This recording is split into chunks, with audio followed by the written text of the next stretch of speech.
Burj Khalifa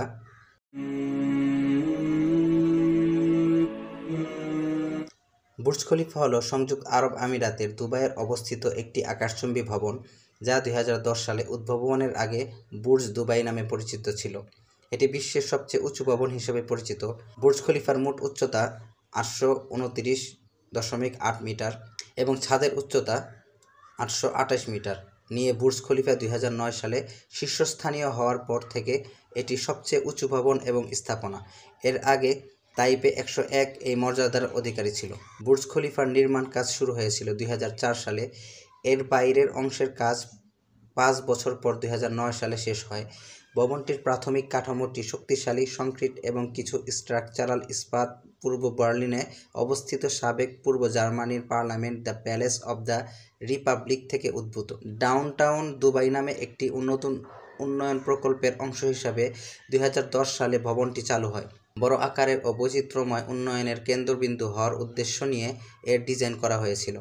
সরকারের সিদ্ধান্তের ভিত্তিতে ভবনটি নির্মাণের উদ্দেশ্য ছিল তেল ভিত্তিক অর্থনীতি থেকে বৈচিত্র্য আনা এবং দুবাইয়ের আন্তর্জাতিক স্বীকৃতি পাওয়া। সংযুক্ত আরব আমিরাতের সাবেক প্রেসিডেন্ট খলিফা বিন জায়েদ আল নাহিয়ানের সম্মানে ভবনটির নামকরণ করা হয়েছে। আবুধাবি এবং সংযুক্ত আরব আমিরাত সরকার তার দেনা পরিশোধের জন্য দুবাইকে অর্থ ধার দিয়েছে। ভবনটি বিশ্বের সবচেয়ে উঁচু ভবন হিসেবে এর নাম সহ অসংখ্য উচ্চতার রেকর্ড ভেঙেছে। Skidmore, Owings and Merrill and Adrian সিথের নেতৃত্বে একটি দল বুর্জ খলিফার নকশা করেছিল। এই ফার্মই শিকাগোর সিয়ার্স টাওয়ারের নকশা করেছিল। সিয়ার্স টাওয়ার তখন বিশ্বের সবচেয়ে উঁচু ভবনের রেকর্ডধারী ছিল। প্রকল্পের স্থাপত্যের তত্ত্বাবধানের জন্য হায়দার কনসাল্টিংকে NORR group consultant international limited তত্ত্বাবধায়ক প্রকৌশলী হিসাবে বেছে নেওয়া হয়েছিল।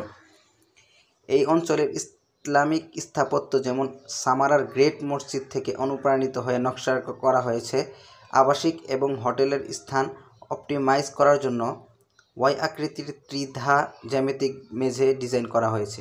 বিল্ডিংয়ের উচ্চতা সমর্থন করার জন্য একটি শক্তিশালী কেন্দ্রীয় কোর এবং ডানা ব্যবহার করা হয়। যদিও এই নকশাটি টাওয়ার তৃতীয় প্যালেস থেকে নেওয়া হয়েছিল। বুর্জ খলিফার কেন্দ্রীয় কোরের প্রতিটি ডানার মধ্যে সিঁড়ি ছাড়া সমস্ত উল্লম্ব পরিবহন রয়েছে। কাঠামোটিতে একটি সজ্জিত পদ্ধতিও রয়েছে যা দুবাইয়ের গরম গ্রীষ্মের তাপমাত্রা সহ্য করার জন্য ডিজাইন করা হয়েছে। এতে মোট 57টি লিফট এবং 8টি স্কেলেটর রয়েছে। স্থাপত্য ও প্রকৌশল প্রক্রিয়ার একটি নির্দিষ্ট সময়ে মূল ডেভেলপার্স আর্থিক সমস্যার সম্মুখীন হয় এবং তাদের অতিরিক্ত অর্থ ও অর্থনৈতিক তহবিলের প্রয়োজন হয়। সংযুক্ত আরব আমিরাতের তৎকালীন শাসক শেখ খলিফা আর্থিক সাহায্য এবং তহবিল প্রদান করেন, তাই এর নাম বুর্জ দুবাই থেকে বুর্জ খলিফাতে পরিবর্তন করা হয়।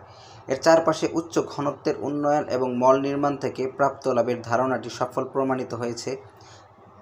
ডাউনটাউন দুবাইতে এর আশপাশের মল, হোটেল এবং কন্ডোমিনিয়ামগুলি সম্পূর্ণভাবে এই প্রকল্প থেকে সবচেয়ে বেশি আয় করেছে, যেখানে বুর্জ খলিফা নিজেই খুবই কম বা কোনো লাভ করেনি। বুর্জ খলিফার সমালোচনামূলক অভ্যর্থনা সাধারণত ইতিবাচক ছিল এবং ভবনটি অনেক পুরস্কার লাভ করেছে।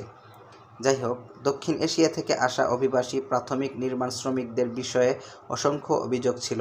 এর মধ্যে প্রধান অভিযোগ ছিল তাদের কম মজুরি দেওয়া এবং দায়িত্ব শেষ না হওয়া পর্যন্ত তাদের পাসপোর্ট বাজেয়াপ্ত করার রীতি। প্রিয় দর্শক, এই ছিল আজকের ভিডিও। এরকম আরও ভিডিও পেতে আমাদের চ্যানেলটি অবশ্যই সাবস্ক্রাইব করুন। ধন্যবাদ।